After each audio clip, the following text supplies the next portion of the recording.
Hello everyone, this is Vartika. So welcome back to my channel. तो आज की video में देखने वाली हूँ। देखो, अगर आपको सीट अलॉट हो गई है तो आपको क्या करना चाहिए, और अगर आपको सीट अलॉट नहीं हुई है तो आपको क्या करना चाहिए, और नोडल सेंटर के क्या डॉक्यूमेंट्स रिक्वायर्ड है वो भी मैं आपको सब सिंगल वीडियो में बताने जा रही हूँ। तो स्टार्ट करते हैं वीडियो को।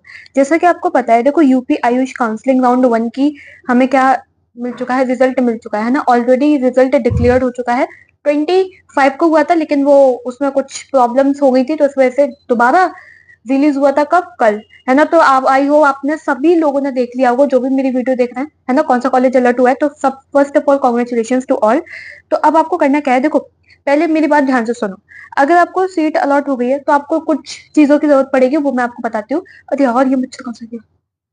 पहला क्या होता है, देखो डॉक्यूमेंट्स। कौन कौन से डॉक्यूमेंट्स लेकर आपको जाने हैं। सबसे पहले चीज डॉक्यूमेंट्स में आपको बताने जा रही हूँ कि नोडल सेंटर पे आपको कौन कौन से डॉक्यूमेंट्स लेके जाने हैं। लेकिन डॉक्यूमेंट कौन सा नोडल सेंटर पड़ेगा, तो आपको लखनऊ में लेकर जाने हैं। होम्योपैथिक है। एक हैनीमन चौराहा पे हमारा एक मेडिकल कॉलेज पड़ता है, गवर्नमेंट है। वहां पे आपको ये डॉक्यूमेंट्स लेकर जाने हैं, और साथ ही में आपको ड्राफ्ट लेकर जाना है। अब ये वहां पर नोडल सेंटर पे जाने की डेट कब से कब तक है दीदी, ये बता दो। तो 26 सितंबर से लेके 9 अक्टूबर तक, इसके बीच में आप कभी भी जा सकते हो। लेकिन हाँ, एक पॉइंट याद रखो, मैंने लिखा नहीं है शायद, कि 1 अक्टूबर, 1 एंड 2 अक्टूबर को आपको नोडल सेंटर पर नहीं जाना है। ठीक ठीक है, ये चीज क्लियर हुई।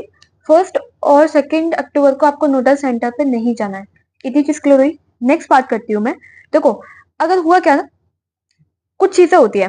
पहली चीज, तुम्हें सीट अलॉट हुई, तुमने आराम से मस्त सीट ली, तुम्हें कॉलेज पसंद आया, तो तुम क्या करोगे, अपने डॉक्यूमेंट्स को लोगे और कहाँ पे जाओगे, नोडल सेंटर पे जाओगे अपनी, है ना, किसके लिए, काउंसलिंग के लिए। ठीक है। अगर तुम नहीं चाहते, you don't want this college, जो भी तुम्हें कॉलेज अलॉट हुआ है तुमने इसको पसंद ही नहीं है, तुम चाहते ही नहीं हो, तुम कहते हो कि भाई मुझे नहीं चाहिए, तो तुम्हें उस केस में क्या करना पड़ेगा, उस केस में तुम नॉर्मली डिक्लाइन कर सकते हो और पार्टिसिपेट कर सकते हो। कहाँ पे? राउंड 2 में। इतनी चीज क्लियर हुई, ये सीधी क्लियर हो गई। तो अब मैं तुम्हें क्या बताने जा रही हूँ, डॉक्यूमेंट्स बताने जा रही हूँ नोडल सेंटर की। तो documents required for nodal centre. ठीक है। सबसे पहली चीज, कौन कौन से होंगे। 10th की आपके पास मार्कशीट होनी चाहिए, 12th की मार्कशीट होनी चाहिए, है ना।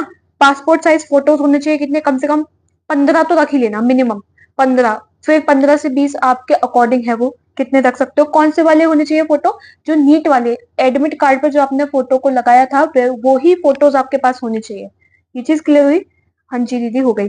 फिर चौथे नंबर पे आता है आपका नीट का एडमिट कार्ड, उसकी फोटोकॉपी आपके पास होनी चाहिए। ये चीज क्लियर हुई, हो गई।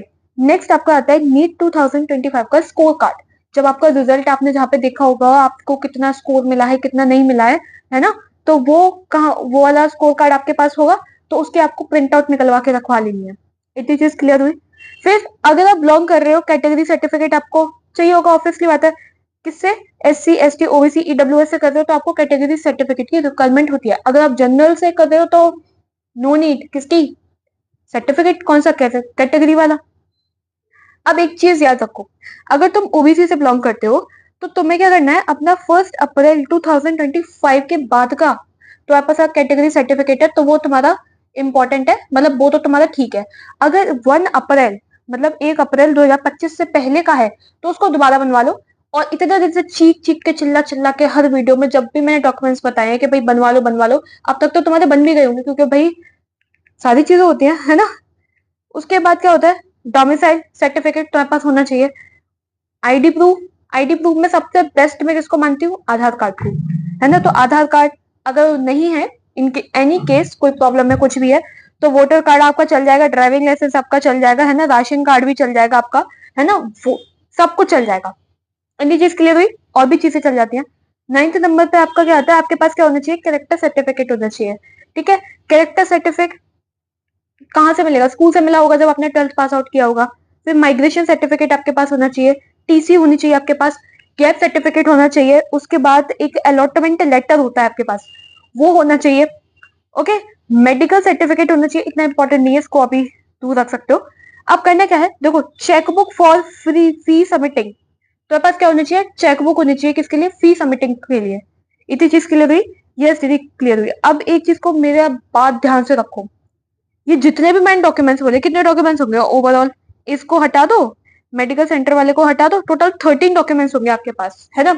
13 डॉक्यूमेंट्स की मेरी एक बात ध्यान रखो, तो मैं करना क्या है, 13 के 13 डॉक्यूमेंट्स है ना, ओरिजिनल कॉपी भी तुम्हें साथ में ले जानी है, ठीक है। और अभी मैं बता रही हूँ, अगर मान लो तुम्हारी ओरिजिनल कॉपी है, उसके कवरिंग नहीं है, जिसको हम क्या बोलते हैं, लैमिनेशन बोलते हैं ना, हाँ, उसके ऊपर अगर वो लैमिनेशन नहीं चढ़ी हुई है तो चढ़वा लो, ठीक है, फट सकते हो तुम्हारे ओरिजिनल डॉक्यूमेंट्स। तो अगर आपको थोड़ा सा बैकग्राउंड साउंड आ रहा हो तो प्लीज़ मैनेज कर लेना, क्योंकि मेरा माइक मर चुका है, लेकिन मैं नहीं डेड हूँ, तो मैं आपको पूरा बताऊंगी। तो मैंने आपको बोला था कि आपके जो ओरिजिनल डॉक्यूमेंट्स है, आपको करना क्या है, उसको अच्छी तरीके से क्या करना है, आपकी लैमिनेशन करके रख लेनी है। पहली चीज़ क्लियर हुई। दूसरी, आपको क्या करना है, उसके दो सेट्स बनाने हैं। एक आपको ओरिजिनल सेट बनाना है और उसी के ही दो आपको क्या बनानी है, उसकी फोटो कॉपीज़ करनी है। ये चीज़ क्लियर हुई है ना, यही चीज़ मैंने बोला। और आप एक क्या करो, स्टेपलर, पेन वेन, थ्रेड वेड जो भी होता है वो सब लेके जाओ। फिर उसके बाद अगला पॉइंट में क्या बताने वाली थी कि आपको सीट अगर अलॉट नहीं हुई है, उस केस में आपको क्या करना चाहिए। सीट अलॉट हो गई तो फिर आपकी चॉइसेस के अकॉर्डिंग होगा, है ना। और अगर सीट अलॉट नहीं हुई फिर आप क्या करोगे, तो अगर आपको सीट अलॉट नहीं हो रही है तो गवर्नमेंट BMS के लिए देखो जो कट ऑफ थी वो कितनी गई थी, 60,000 टू 1 लाख के अप्रॉक्स है, हमें पता है। अगर तुम इसके नियर हो तो तुम राउंड 2 और राउंड 3 में फिल कर सकते हो गवर्नमेंट कॉलेज। अदरवाइज तुम्हें क्या प्रेफर करना चाहिए, अदर कोर्सेज को सिलेक्ट करना चाहिए, लाइक BHMS हो गया, BUMS हो गया, और भी अदर्स होते हैं।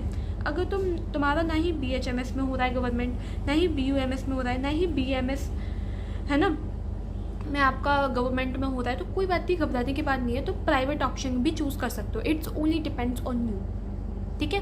ये चीज़ क्लियर हुई। ये सिर्फ तुम्हारे पर डिपेंड करता है कि तुम्हें प्राइवेट करना है, गवर्नमेंट करना है। गवर्नमेंट नहीं आ पा रहा है तब तो तुम्हें डेफिनेटली प्राइवेट ही करना है, क्योंकि अगर तुम साल को बर्बाद नहीं करना चाहते तो कुछ ना कुछ तो करोगे ना, तो डेफिनेटली तुम कर सकते हो ये चीज़। अब एक और मेरी यहाँ पे बात सुन लो। अगर मान लो तुम्हें कॉलेज अलॉट हुआ है, तुम सेकेंड राउंड में कुछ अलग कॉलेज लेना चाहते हो, तो तुम्हें उस केस में करना क्या पड़ेगा, तुम्हें सिंपल सा कुछ करना पड़ेगा कि तुम पहले तो उसे डिक्लाइन ही कर दो, नहीं तो फिर दूसरी बार राउंड 2 में जब तुम जाओगे ना, तो राउंड फर्स्ट वाला जो तुमने कॉलेज लिया था उसको तुम्हें सिलेक्ट नहीं करना है, ठीक है, अलग कॉलेज सिलेक्ट करना। तो that's it for today's video. मिलते हैं नेक्स्ट वीडियो में, तब तक के लिए बाय।